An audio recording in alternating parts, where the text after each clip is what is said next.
শহরের ব্যস্ত মুদি দোকান থেকে শুরু করে গ্রামের চায়ের দোকান, প্রায় সর্বত্রই বিড়ালের উপস্থিতি।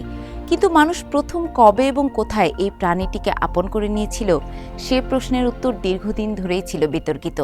প্রত্নতত্ত্ব, শিল্পকলা ও জিনতত্ত্বের বিভিন্ন সূত্র মিলিয়ে গবেষকরা একটি সময়রেখা দাঁড় করালেও সাম্প্রতিক ডিএনএ বিশ্লেষণ সেই ধারণাকে নতুন করে ভাবতে বাধ্য করেছে। বিকাশ পেমেন্টে 10,000 টাকার বেশি অফার, শপিং চলছে তো।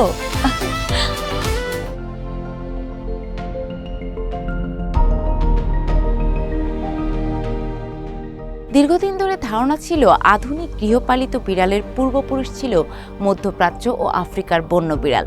প্রত্নতাত্ত্বিক আবিষ্কার ও প্রাথমিক জিনগত বিশ্লেষণ ইঙ্গিত দিয়েছিল প্রায় 10,000 বছর আগে প্রস্তর যুগে কৃষির সূচনার পর মধ্যপ্রাচ্যে বিড়াল গৃহপালিত হয়। শস্য ভাণ্ডারে ইঁদুরের আনাগোনা বেড়ে গেলে বন্য বিড়াল মানুষের বসতির আশেপাশে ঘোরাফেরা শুরু করে, আর তখনই মানুষ বিড়ালকে পালন করতে শুরু করে। 2004 সালে সাইপ্রাসে আবিষ্কৃত একটি সমাধি এই তত্ত্বকে জোরালো করেছিল। সেখানে এক ব্যক্তির দেহাবশেষের পাশে কুঁকড়ে থাকা একটি বিড়ালের কঙ্কাল পাওয়া যায়, যা প্রায় খ্রিস্টপূর্ব 7,500 নিওলিথিক যুগের কঙ্কাল ছিল। আবার প্রাচীন মিশরের শিল্পকর্মে খ্রিস্টপূর্ব প্রায় 2000 সাল নাগাদ গলায় কলার পরা বিড়াল ও বিড়াল সদৃশ পশুর চিত্র দেখা যায়, যা ইঙ্গিত করে মিশরীয়রা তখন বিড়ালকে গৃহপালিত করেছিল। 2017 সালে প্রাচীন বিড়ালের মাইটোকন্ড্রিয়াল ডিএনএ বিশ্লেষণ করে গবেষকেরা সিদ্ধান্তে পৌঁছান যে প্রায় 6,500 বছর আগে মধ্যপ্রাচ্য থেকে গৃহপালিত বিড়াল ইউরোপে ছড়িয়ে পড়ে।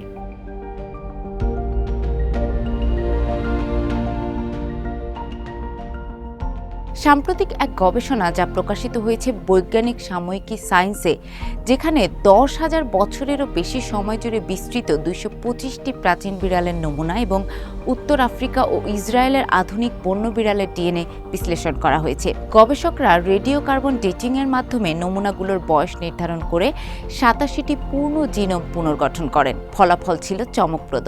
খ্রিস্টপূর্ব 200 সালের আগের ইউরোপীয় বিড়ালদের জিনগত গঠন আধুনিক গৃহপালিত বিড়ালের সঙ্গে মেলে না, বরং তারা ছিল আজকের ইউরোপীয় বন্য বিড়ালের নিকটাত্মীয়। অর্থাৎ নিওলিথিক যুগে ইউরোপে যে বিড়ালদের উপস্থিতি দেখা যায়, তারা মানুষের আশেপাশে থাকলেও আদতে তারা গৃহপালিত ছিল না। গবেষণায় দেখা যায় আধুনিক গৃহপালিত বিড়ালের পূর্বসূরি ইউরোপে আসে প্রায় 2000 বছর আগে। ইউরোপের মূলভূমিতে পাওয়া প্রাচীনতম গৃহপালিত বিড়ালের নিদর্শন প্রথম শতাব্দী খ্রিস্টাব্দের, অর্থাৎ রোমান সাম্রাজ্যের প্রারম্ভিক সময়।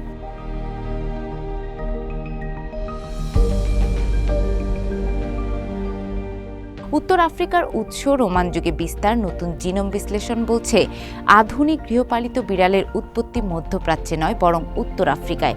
তিউনিসিয়ার আশেপাশে দেখা আধুনিক আফ্রিকান বন্য বিড়ালের সঙ্গে তাদের ঘনিষ্ঠ জিনগত সম্পর্ক পাওয়া গেছে। এমনকি সার্ডিনিয়ায় বর্তমান যে রহস্যময় বন্য বিড়াল আছে, তারাও উত্তর আফ্রিকান পূর্বসূরিদেরই বংশধর। গবেষকরা ধারণা করছেন সমুদ্রগামী ফিনিশীয় ও পুনিক সংস্কৃতির বণিকেরা উত্তর আফ্রিকা, সার্ডিনিয়া ও দক্ষিণ আইবেরীয় উপদ্বীপে বাণিজ্য কেন্দ্র স্থাপনকালে বিড়াল বহন করে নিয়ে যান। পরবর্তীতে রোমান সামরিক অভিযানের মাধ্যমে ইউরোপ জুড়ে বিড়ালের বিস্তার দ্রুততর হয়। অস্ট্রিয়া, সার্বিয়া ও ব্রিটেনে রোমান সামরিক স্থাপনা থেকে পাওয়া বিড়ালের দেহাবশেষ আধুনিক গৃহপালিত বিড়ালের সঙ্গে ঘনিষ্ঠভাবে সম্পর্কিত। রোমান যুগে নগরায়নের প্রসার বিড়ালের বিস্তারের জন্য আদর্শ পরিবেশ তৈরি করেছিল। মানুষের বসতভিত্তিক ইকোসিস্টেমে অভিযোজনের ক্ষেত্রে বিড়াল যে কতটা দক্ষ, এই স্বল্প সময়ে তাদের বিস্তার তারই প্রমাণ।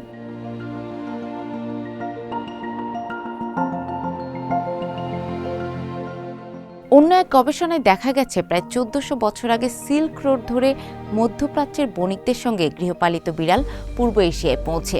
চীনে আবিষ্কৃত আরও পুরনো ছোট বিড়ালের কঙ্কাল আসলে স্থানীয় লেপার্ড ক্যাটের, যারা বসতির আশেপাশে খাবারের সন্ধানে যেত, কিন্তু পুরোপুরি গৃহপালিত ছিল না।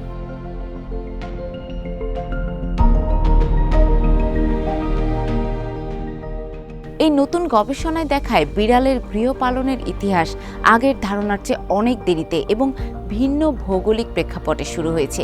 তবু সব প্রশ্নের উত্তর এখনো মেলেনি।